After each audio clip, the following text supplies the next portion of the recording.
Hello everyone, welcome to MBA Karo. The suspense on XAT 2023 pattern is finally over. The time duration of the test was increased from 190 minutes to 210 minutes, and everyone was wondering that what does this increase mean?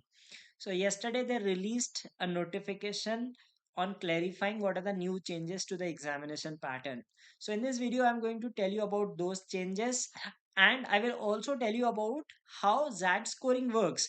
A lot of students have a doubt ki how that negative thing works if you leave more questions unattempted.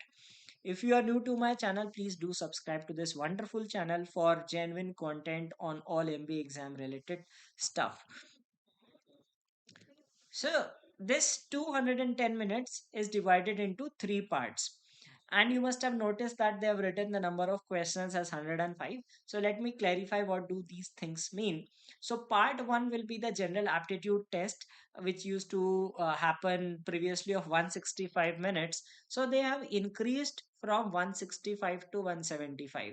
So they have increased 10 minutes, and what they have made a changes, they have increased a number one question in the decision making section. VA and LR section remains same, and quant DI section remains same. There is an increase of one question in the decision making section.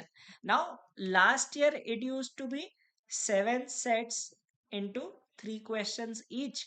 Now they will definitely, maybe they're increasing the time limit by 10 minutes, okay, for just one question. So that probably means that we can have more sets this time, and we can also have, let us say, and just going by the prediction, like four into three questions of 4 sets, and maybe 2 questions they might have 5 sets. So that is just a prediction. Do not believe that that is going to be true. Just my prediction that they will increase the number of scenarios in this, because rest everything was working fine for them.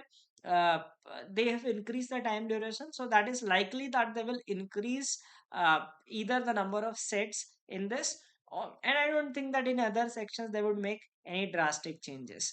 So you can expect more situations this time, or maybe even less also, with more complicated questions. So increasing a time duration of 10 minutes must mean something to them.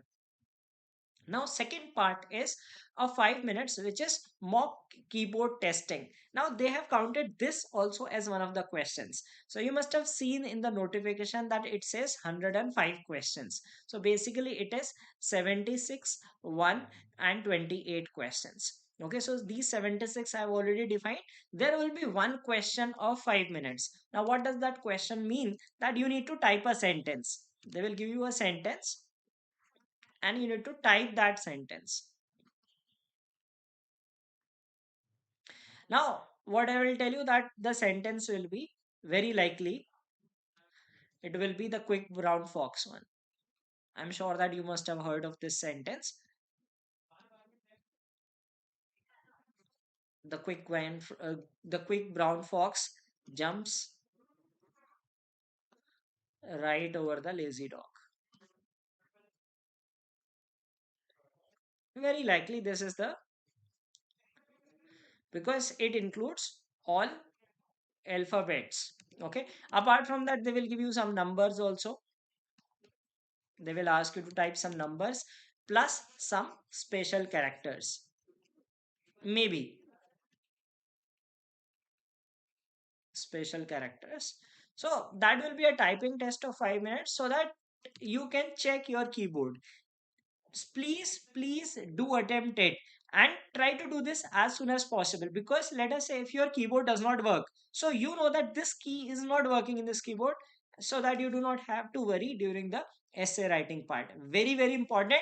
Do not take a pee break. Do not think कि अरे यार 5 minute है चलो washroom होके आते हैं. Okay.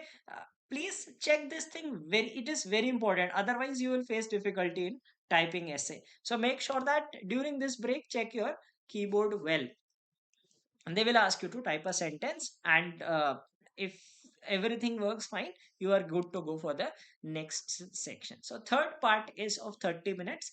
They have increased this duration from 25 last year to 30. So they have given 5 extra minutes. uh, probably thinking that people were not able to type the essay last time.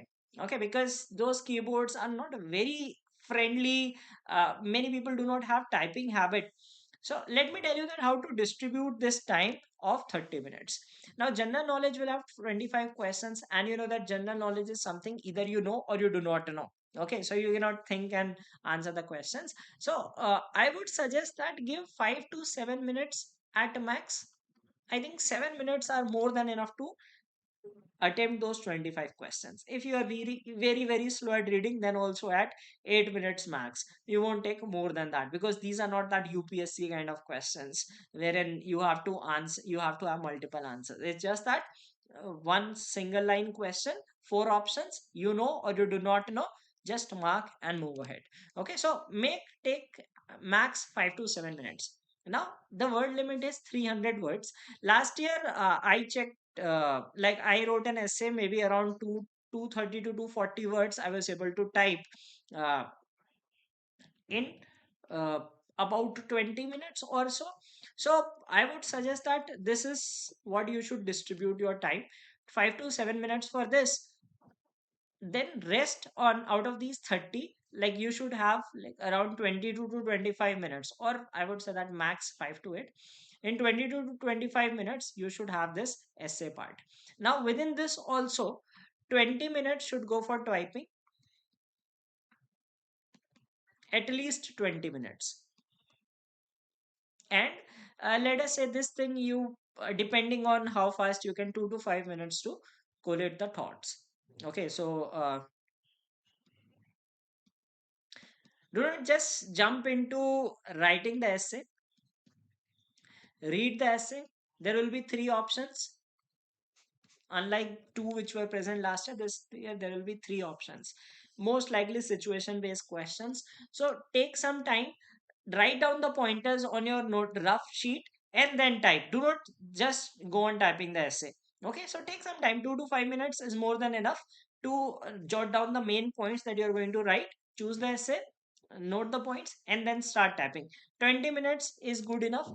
Is in a previous video I told you that the average typing speed is 40 minutes words per minute, but given the condition of the keyboards that you have plus the examination scenario, I don't think anyone would be able to achieve more than 20 words per minute. Okay, so even if you are able to type at the rate of 15 words per minute, 20 minutes are good enough to have an essay of 300 words. So this is the reason they must have increased the time, because last year probably students were not able to write the essay completely.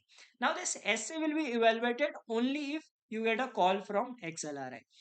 Now let us look at the scenario. How does this marking scheme works? A lot of students have a doubt about it. Now they have mentioned that for every correct answer you get 1 mark. For negative answer, for every incorrect answer is 0.25. Now how does this happen is, see, you have five options. It is very simple logic. Five options, that means one correct and four incorrect. Okay, so let us say a person blindly marks five questions. So he should get one correct, four incorrect. So if he gets one correct and four incorrect, the person should get ideally a zero. Okay, so you must have seen that in CAT and other examinations where there are four options, you have one, like in CAT you have three and minus one. The reason is, like if you get one correct you get 3 marks, and for three incorrect you will get -3. Your net will be zero. So whenever you have five options, the negative marking is 1/4. Wherever you have four options, the negative marking should be 1/3. So that is the rationale behind this negative marking. Okay, so there is negative marks for every unattempted question after eight unattempted questions. So there are 76 questions. If you attempt less than 68 questions, there will be additional negative marking of zero point 0.1 marks. Okay, I'll show you through math that how does this work out in the next slide, so that you understand that okay, this is what happens when you leave questions unattempted, and how is it going to affect your score, right? So that is what happens if you have unattempted questions. Now about talking about this thing, that negative marking does not apply to general knowledge questions. So this 8 question, this thing, it applies only to part 1. Okay, negative marking in GK, the whatever is your correct attempts, that is your score. So irrespective of the number of attempts, even if you attempt 10 questions in GK, you get 7 right, your score will be 7. Okay, and essay will be evaluated only if a candidate is shortlisted for the GDPI process. So, in case you are not shortlisted based on your XAT score, you will not be evaluated on essay. So, that is a replacement of VAT. Okay, so earlier they used to have VAT. Now you do not have to appear for that VAT there. They evaluate your essay. The marking scheme of essay is not given. So, you need not worry about that. Just give your best possible answers in the essay. Now let us understand that how this negative marking works. Okay, so I'll take two cases. One, the one in which a person attempts more than 68 or equal to 68 questions, and the other in which a person attempts less than 68 questions. Okay, all right. So first case, let us think of the first case that a person attempts more than 68 or 68 also. Okay, so let us say these are the attempts: attempt, correct, incorrect. So we know that this will be minus 1 by 4 times. Okay, and so minus 2.25, that is 10.75, minus 1.5 will give you 12.5, and minus 1 will give 23. So this will be the person's score. So his actual score will be equal to his raw score. No impact on GK. Okay, so GK is totally different. You should not worry about GK. GK is जितने आप सही करोगे उतने marks आएंगे, कोई negative marking नहीं है. The thing, the marking thing, negative marking and that point one thing applies only to part one. So this is a simple one. Like in every examination, you calculate correct, incorrect, and 0.25 for every incorrect attempt. Right?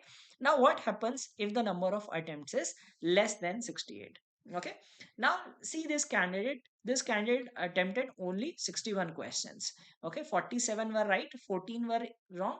Now that person's score turns out to be 43.5 based on the raw score. But applying that special negative marking, the person's score turns out to be 42.8. So minus zero point 0.7 because of those 7 extra unattempted questions. And GK not affected. GK he attempted only 20, so that extra attempts will be count, that extra negative will be just 7, because instead of 68 the person attempted 61 questions. So no impact on GK. Okay, so it remains as it is. So these 5 questions will not be counted there. ठीक है, ये clear होना चाहिए.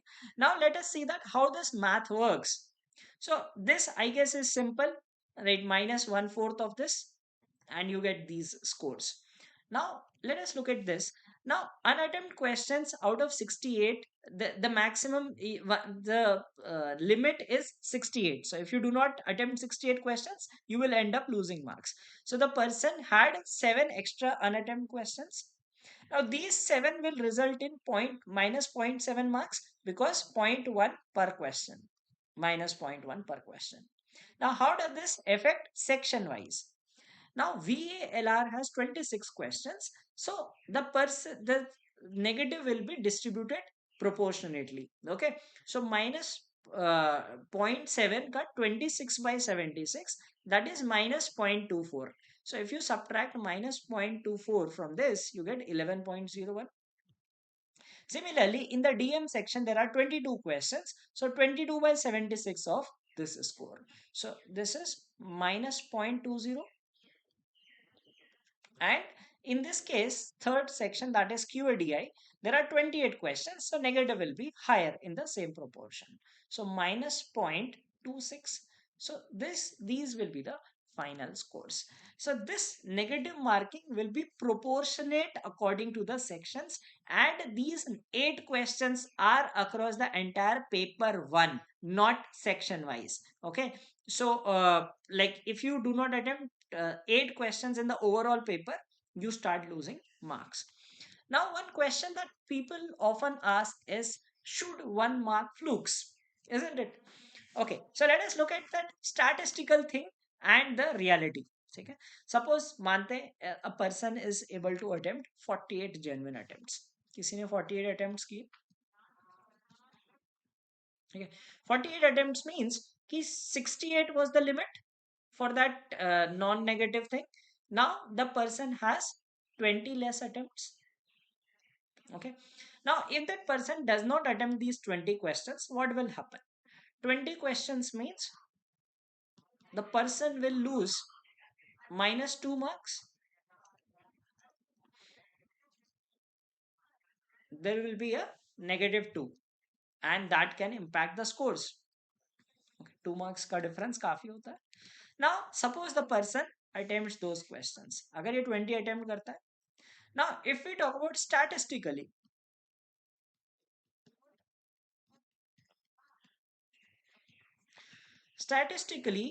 1/5 अगर सही probability law of averages लगता है तो 4 करेक्ट होंगे और 16 इनकरेक्ट होंगे.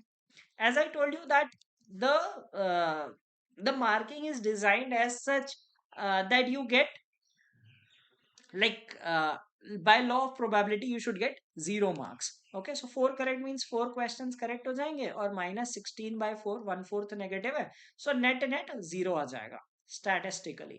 ठीक है, so उसका benefit हो रहा है 2 marks का.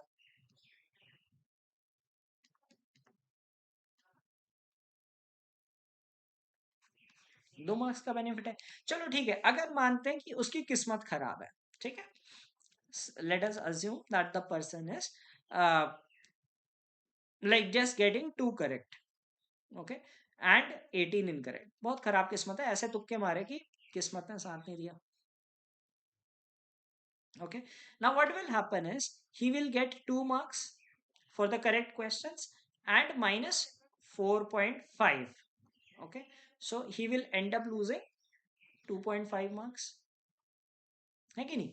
2.5 मार्क्स का लॉस हो जाएगा और इस केस में 0 लॉस होता. सो दैट बेनिफिट हो रहा था इस केस में, इस केस में 0.5 का लॉस हो रहा है. Isn't it? So if you see this, if your number of attempts is quite less, अगर ये कुछ मार्क्स का क्वेश्चन हो तो हो सकता है कि आपके सारे गलत भी हो सकते हैं, बट 20 क्वेश्चंस अगर आपके अनअटेम्प्ट रह गए हैं, 48 ही आप अटेम्प्ट कर पाए, 20 अटेम्प्ट रह गए, so it is a good thing that you can take a guess. 20 question mark कर लो.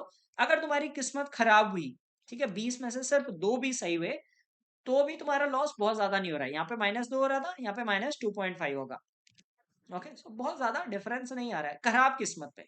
अगर नॉर्मल आदमी वाली किस्मत है, like you get 4 correct, statistically जो लॉ ऑफ एवरेजेस है, you are getting a benefit of 2 marks. If you have bad luck, if you just get 2 correct, and the worst could be what, like you will get all 20 incorrect, which is very very rare. कोई तो सही हो जाएगा, इतनी बुरी किस्मत भी नहीं होती. Okay, so what I would say is if your attempts are low, you can take this risk of marking the flukes, right? Rest is up to you. Although I do not advise ki you should mark flukes in the examination, but if you look statistically, you are at a better situation if you mark flukes. Okay, so even if you get, let us say if you get 3 correct. Okay, so let us take a scenario when you get 3 correct and 17 incorrect. So 3 minus 4.25, you are still using minus 1.25, which is still better than losing 2 marks. Okay, so you are still at benefit. So even if you get like 15% of them correct, you are at benefit from your current state. So if your attempts, genuine attempts, are low, in that case you can go for marking flukes, because there is high chance that you might end up scoring better than leaving than the case in which you leave those questions. So it's up to you that how do you want to approach the paper. If you just want to remain genuine attempts only and lose marks, fine, because this is risky, but I would say the risk is less. Okay, so 20 में से 3 तो सही बन ही जाएंगे, still that you will get a better score.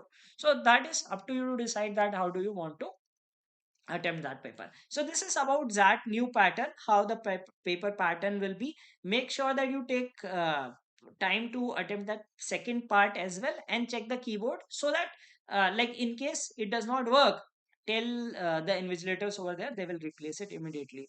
And in the essays, first jot down points, take some time, 2-3 minutes or maybe 5 minutes to note the points. एक structure बना लो rough sheet में, then start typing. I think 20 minutes are good enough to type at least 250 words. So 250 to 300 words you can type in that duration and get your essay done. So make sure that you do that well. GK, mark all the questions. There is no negative marking. And in part one, I've already told you that like what is the trade-off if you leave the questions versus you attempt them. So all the best for XAT 2023. I'll be coming up the last minute tips and strategy how to attempt the paper, how to do section wise attempts, and also doing the exam analysis on the day of the examination. So thank you for watching this video.